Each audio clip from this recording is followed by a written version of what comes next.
Hey, what's up guys? It's me, JyleRandom. Welcome to a random review.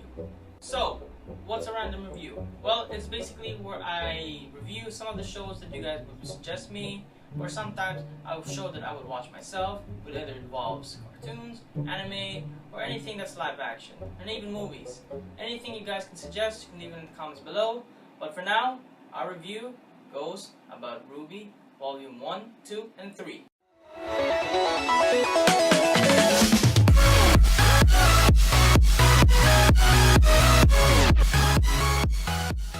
Now, for those of you who haven't seen RWBY, RWBY is basically an animated series created by Monty Ohm for Rooster Teeth Productions. Now, this show is based on a fictional world known as Remnant, where young teens or people or teenagers, doesn't matter how you call it, are trained to fight monsters known as the Grimm. So, let's see how this goes. The positives and the negatives. Let's get into it.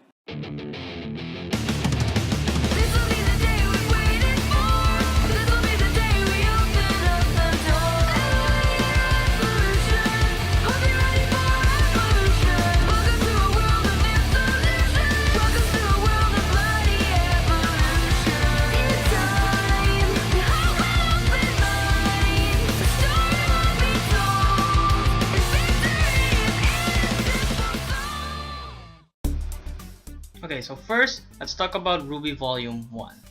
Okay, so RWBY Volume 1 is basically setting up the settings for the entire show itself. Putting up the settings, the world itself, the characters, even the villains.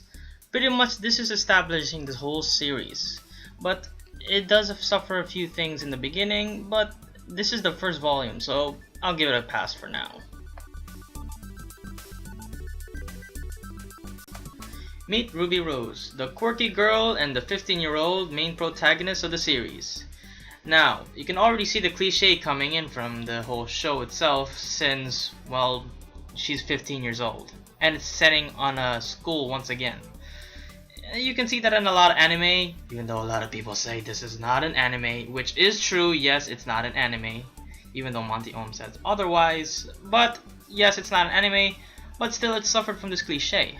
Now, the second member of Team RWBY, which is the other main protagonist, well, not really a main protagonist, but you guys know what I mean, is Vaishni, as you can see in the clip. She's the one with the white hair, and I really grew fond of her, to be honest. She has this tsundere vibe around her. She's the spoiled brat of the series, who has a lot of money and quirkiness, and whatever stuff, you know what I mean. And Blake Belladonna, yep. You see, Blake Belladonna is what you call the quiet type of the characters. She's the other main protagonist of the series, and she's basically the quiet type, you know, one of those sneaky guys. You really have to be careful of her, because she can be really sneaky. And for good reasons. And last but not least, Yang Xiaolong, the OP character of Team RWBY, half-sister of Ruby Rose. You know, they don't look alike. They don't, see? Well, anyway, how do you describe Yang Xiaolong? Well, she's a cheerful, energetic, and bright young lady. She's easily angered, and pretty much an ongoing person.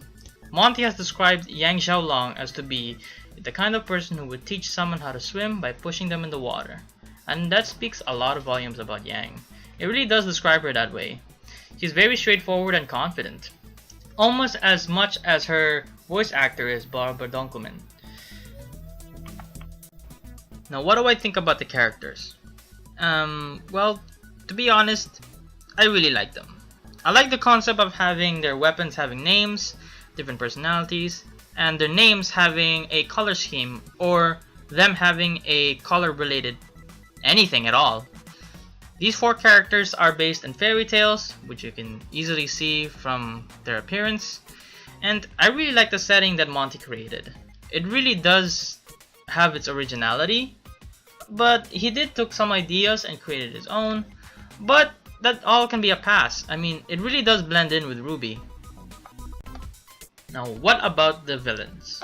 Well, if you ask me, I like Roman Torchwick a lot better. You see, Roman Torchwick isn't one-dimensional. He has a personality, he has ambitions, he has a goal.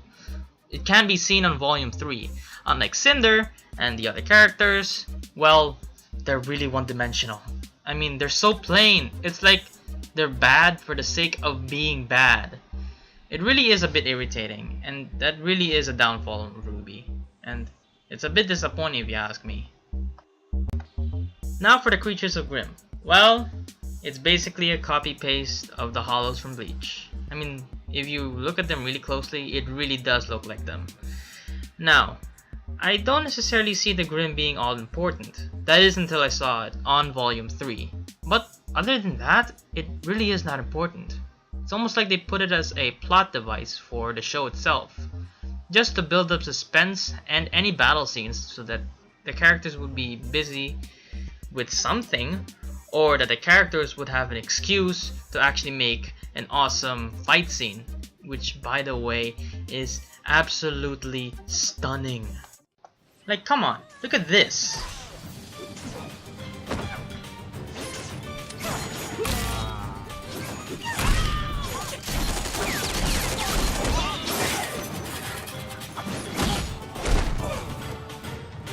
Or this.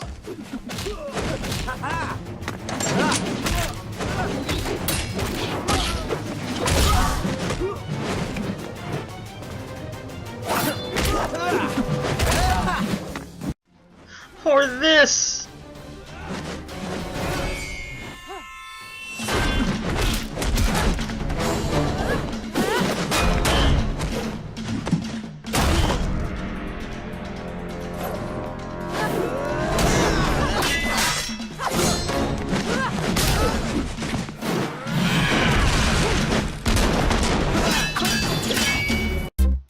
Now, RWBY Volume 3 did have some wonderful fight scenes, and the animation got better, and the visual effects got a lot sharper. But some of the other fight scenes in RWBY Volume 3 did lack a few things from Monty Sparks. Without him, the animations and the fight scenes were just a bit bland, and it wasn't really visually appealing, you could say. It lacked a few things, and sometimes it even suffered from animation errors. And other than that, there was really nothing else to see. But it was only counting with some of the fight scenes in RWBY Volume 3. For the rest, it was all really great. Now I want to talk about this huge plot bomb that they put on RWBY Volume 3 Chapter 6, I think? Yeah, it's on Chapter 6. It's a huge plot bomb of information that is really against the settings that they put on the first volume. Now, magic isn't supposed to be involved in the story. Dust is not even magic. Monty has stated that. But the bomb of information that they just gave us, it involved magic. And if you guys have seen the volume, well, you guys know what I'm talking about. Jeez Louise, like seriously. And because of this plot bomb, I felt some of the chapters that they added was a bit rushed. I mean, first off, the series got a lot darker, especially the end of chapter 12 of volume 3 of RWBY. And if you ask me, it got dark too fast. It went really rushed. It was really rushed for us. I mean, they could have just done this around volume 5 or even around volume 4, but they had to just put this at volume 3. Now, it's not bad, no. I've said that over and over, it's not bad. But it's not right either. It felt rushed. Now the last thing I wanted to talk about is the soundtrack in this show. And believe me guys, it's on point. It's amazing. The soundtracks are amazing, the openings is great, the scores are amazing. It's just worth listening, guys. The first volume of this soundtrack was good. Second soundtrack, the second volume, it was amazing. Third volume, volume 3, got better, and Rooster Teeth did a great job at making these soundtracks better at each season. Jeff Williams has to have amazing credits for this. It's just fairly amazing.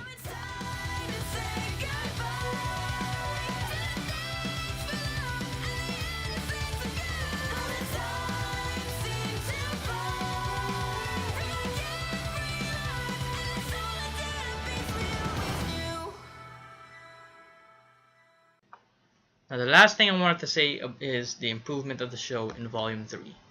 Yes, I am very fairly aware of the tragic event that has happened to Monty Ohm, and I am a fan of this show that he's created and his wonderful works that he had made in the previous years. But he left us an amazing legacy. He left us RWBY. He left us many things in Red versus Blue, and he left many more things. And well, it really is a tragedy for him to not be there anymore at Volume 3. Just like I previously stated, the lack of Monty Ohm at Volume 3 didn't left too many sparks since he wasn't present. He made a few animations with it, but still, without him, it felt a little bit different. Not completely, it still felt his work, but it just felt a little bit different without him. So, the final verdict. Is RWBY worth watching? Yeah, it really is. It's worth watching. Even if you're not an anime watcher, or if you're a casual anime watcher, it really is a show worth watching. I would really recommend it to you guys. Although it suffers from a little bit cliche, and some Deus Ex Machina moments, and also that huge plot bomb that was delivered in Volume 3, it's still worth watching. Although, I still have my opinion of Volume 3 being a little bit rushed because it got really dark. And believe me, it really got dark. So, I give this volume a thumbs up worth watching. It really is worth watching, you guys. And so, I would really recommend it to you. If you guys want to watch it, it is available to watch at crunchyroll.com. You can also watch it at roosterteeth.com, at their website, and at their YouTube channel known as Rooster Teeth. And so, this is my random review, and I'll see you guys in the next video. Peace out!